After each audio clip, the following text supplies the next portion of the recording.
Happy Mother's Day. I'm going to be reading some excerpts from the book Mother's Day by Schaufler. Here we go. Mother's Day Observance. Mother's Day was observed in Oklahoma on May 12, 1912.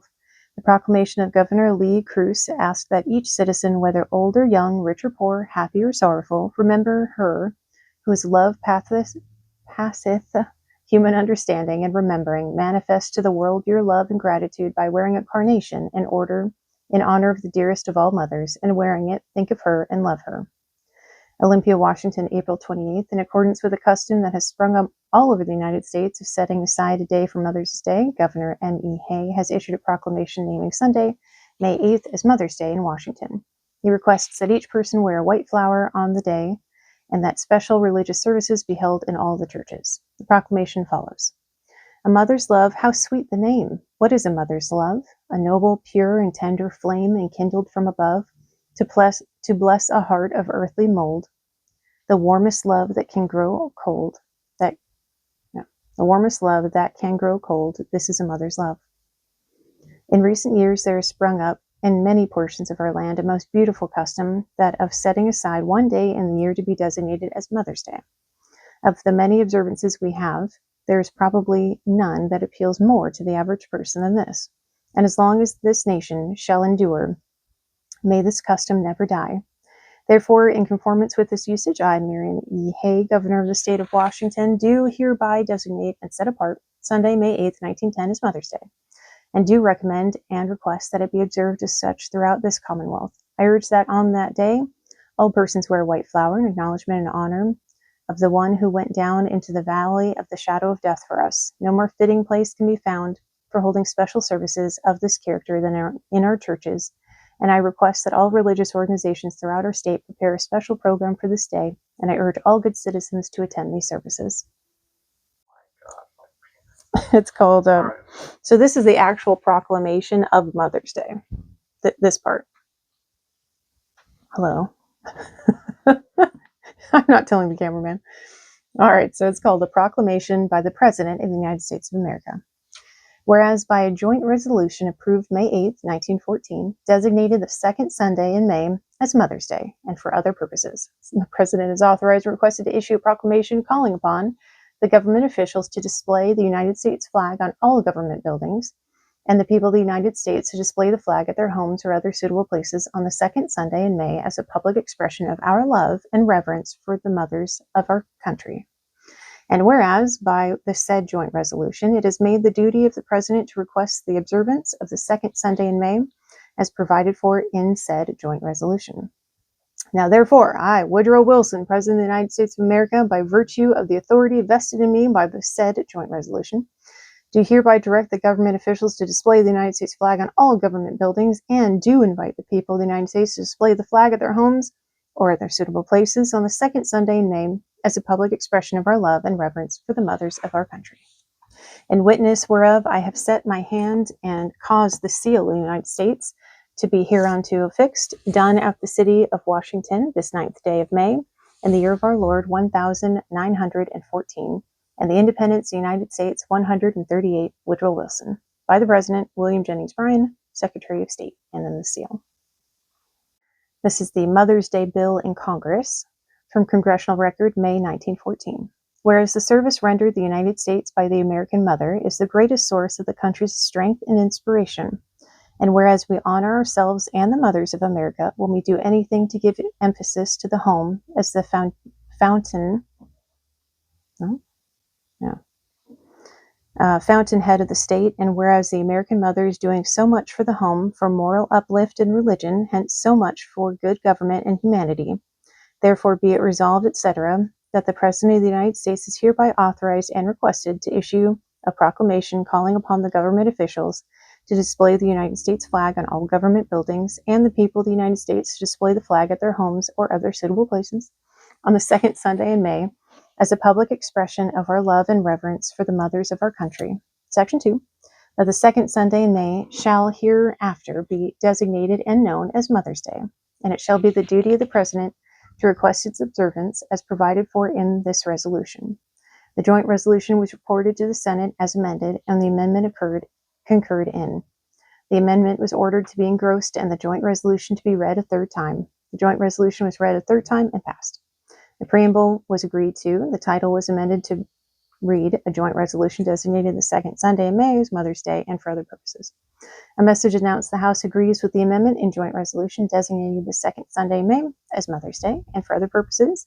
HJ Resolution 263, joint resolution designating the second Sunday in May as Mother's Day and for other purposes, approved and signed by the President May 8, 1914. James Russell Lowell, many make the household, but only one the home. That's it. What are Raphael's Madonnas but the shadow of a mother's love fixed in permanent outline forever? T.W. Higginson. The mother's heart is in the child's schoolroom. H.W. Beecher. The instruction received of the mother's knee and the paternal lessons, together with the pious and sweet souvenirs of the fireside, are never entirely effaced from the soul. Lemonius. Lemonius.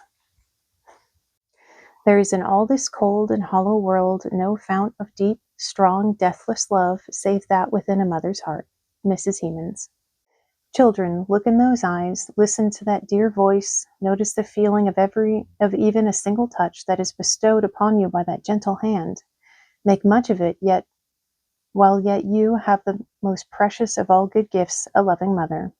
Read the unfathomable love of those eyes, the kind of anxiety of that tone and look, however slight your pain. In after life you may have friends, fond, dear friends, but never will you have again the inexpressible love and gentleness lavished upon you, which none but a mother can bestow. T. Macaulay. A mother's love, how sweet the name! What is a mother's love? A noble, pure, and tender flame enkindled from above, to bless a heart of earthly mold, the warmest love that can grow cold. This is a mother's love. J. Montgomery.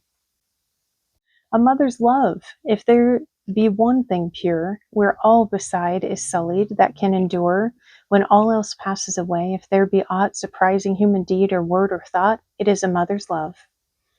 Martinez de Spadera. The Mother's Heart by Mrs. Norton. When first thou camest, gentle, shy, and fond, my eldest born, first hope and dearest treasure, my heart received thee with a joy beyond all that it yet had felt of earthly pleasure, nor thought that any love again might be so deep and strong as that I felt for thee. Faithful and true with sense beyond thy years, and natural piety that leaned to heaven, wrung by a harsh word suddenly to tears, yet patient to rebuke when justly given, obedient, easy to be reconciled, and meekly cheerful. Such wert thou, my child, not willing to be left still by my side, haunting my walks while summer day was dying, nor leaving in thy turn, but pleased to glide through the dark room which I was sadly lying, or by the couch of pain a sitter meek, watch the dim eye and kiss the fevered cheek. O boy, of such as thou are oftenest made, earth's fragile idols like a tender flower, no strength and all freshness prone to fade, and bending weakly to the thunder shower, still round the loved thy heart found force to bind, and clung like woodbine shaken in the wind. Then thou, my merry love, bold in thy glee under the bough or by the firelight dancing, with thy sweet temper and thy spirit free, didst come as restless as the bird's wing glancing, full of a wild and irrepressible mirth, like a young sunbeam into the gladded earth. Thine was the shout, the song, the burst of joy, which sweet from childhood's rosy lip resoundeth.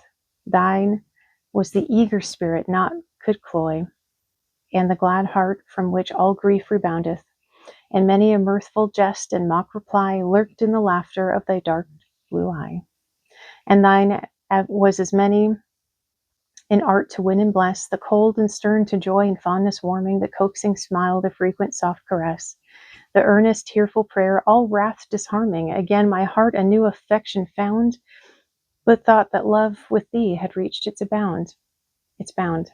At length thou comest, thou, the last and least nicknamed the emperor by thy laughing brothers, because a haughty spirit swelled thy breast, and thou didst seek to rule and sway the others, mingling with every playful infant, while a mimic majesty that made us smile. And oh, most like a regal child wert thou, an eye resolute and successful, scheming, fair shoulders, curling lips, and dauntless brow, fit for the world's strife, not for poets dreaming. And proud the lifting of thy stately head, and the firm bearing of thy conscious tread. Different from both, yet each succeeding claim. I, that all other love had been forswearing, forthwith admitted equal and the same, nor injured either by this love's comparing, nor stole a fraction for the newer call, but in the mother's heart found room for all. Mother and Home by John Jarvis Holden.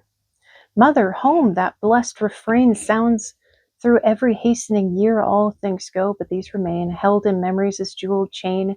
Names most precious, names thrice dear. Mother, home, that blessed refrain, how it sings away my pain, how it stills my walking fear. All things go, but these remain. Griefs may grow and sorrows wane, ere that melody I hear. Mother, home, that blessed refrain, tenderness in every strain, thoughts to worship and revere. All things go, but these remain. Every night you smile again, every day you bring me cheer. Mother, home, that blessed refrain, all things go, but these remain. My Mother by Josephine Rice Creelman. I walk upon the rocky shore, her strength is in the ocean's roar. I glance into the shaded pool, her mind is there so calm and cool. I hear sweet rippling of the sea, not but her laughter 'tis to me. I gaze into the starry skies, and there I see her wondrous eyes. I look into my inmost mind, and here her inspiration find. In all I am and hear and see, my precious mother is with me. To My Mother by Eugene Field.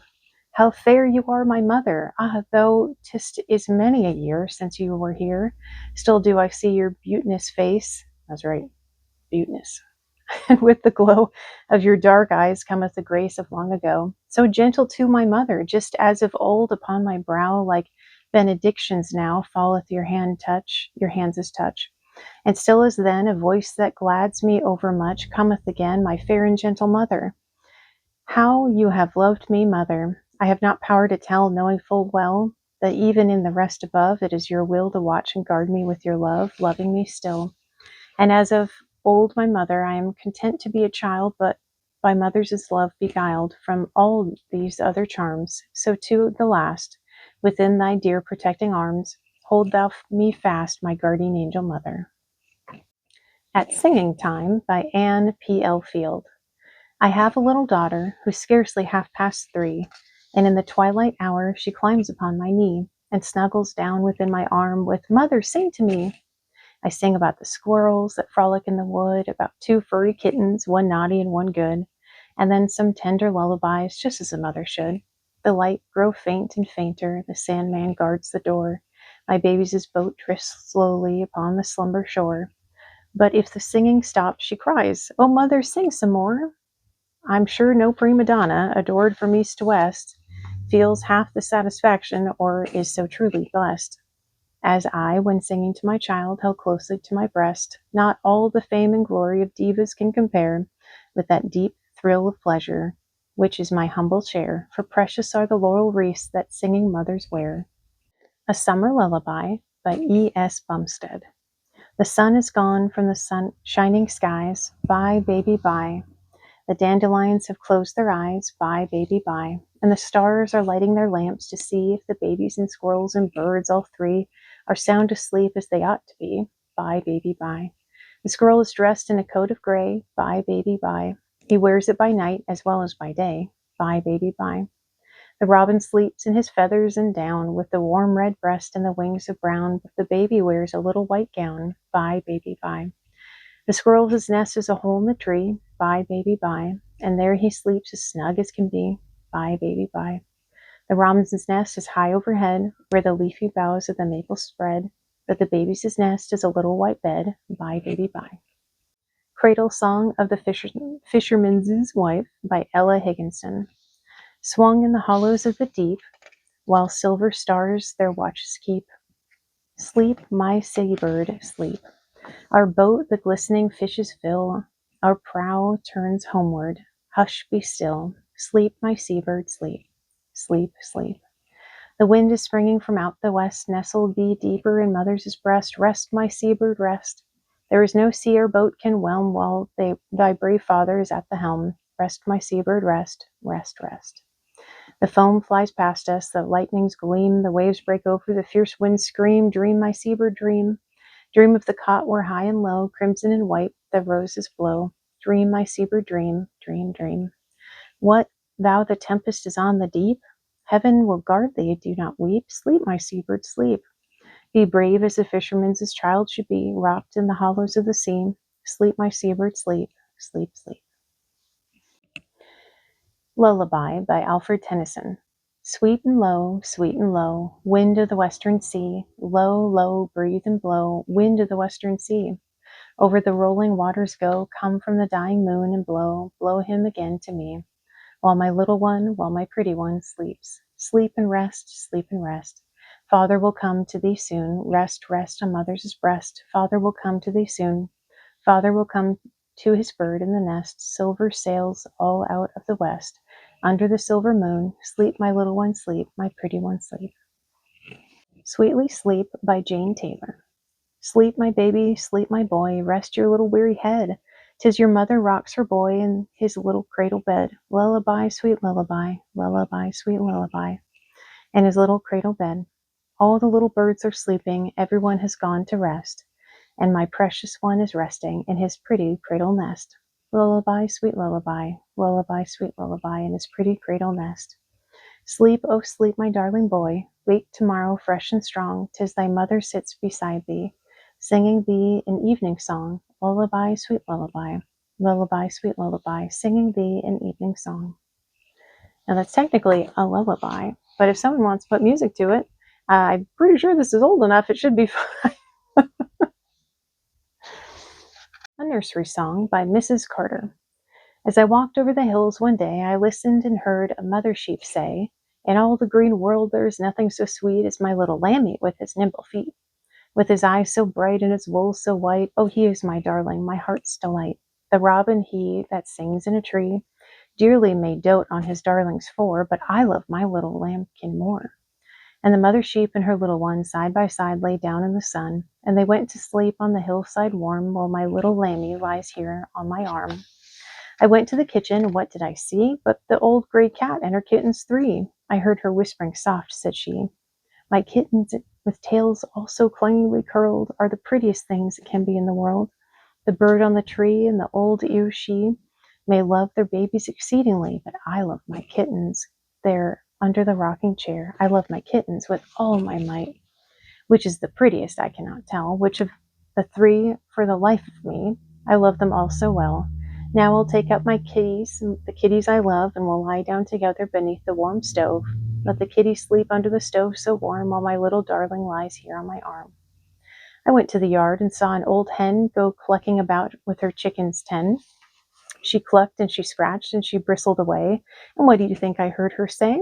I heard her say, "The sun never did shine on anything like to these chickens of mine. You may hunt the full moon and the stars if you please, but you never will find 10 such chickens as these. The cat loves her kittens, the ewe loves her lamb, but they do not know what a proud mother I am. For lambs nor for kittens I won't part with these, though the sheep and the cats should go down on their knees. No, no, not though the kittens could crow, or the lambie on two yellow legs could go. My dear downy darlings, my sweet little things, come nestle now costly under my wing." So the hen said, and the chicken all sped as fast as they could to their nice feather bed, and there let them sleep in their feathers so warm, while my little chick nestles here on my arm. The Lullaby of Danae by Edmund C. Stedman. All right, it says paraphrase on Simodius 500 BC. So it was very old. "Little one, thy mother's is weeping, thou with fresh and holy heart slumbering on the ocean art. While I sorrow, thou art sleeping through the pallor and the gloom, our forlorn frail bark and tomb. Rest thee, little one. Ah, thou needest not a pillow with these tresses thick and fair. Ah, thou needest not a billow moistening thy tangled hair, nor the voices of the storm.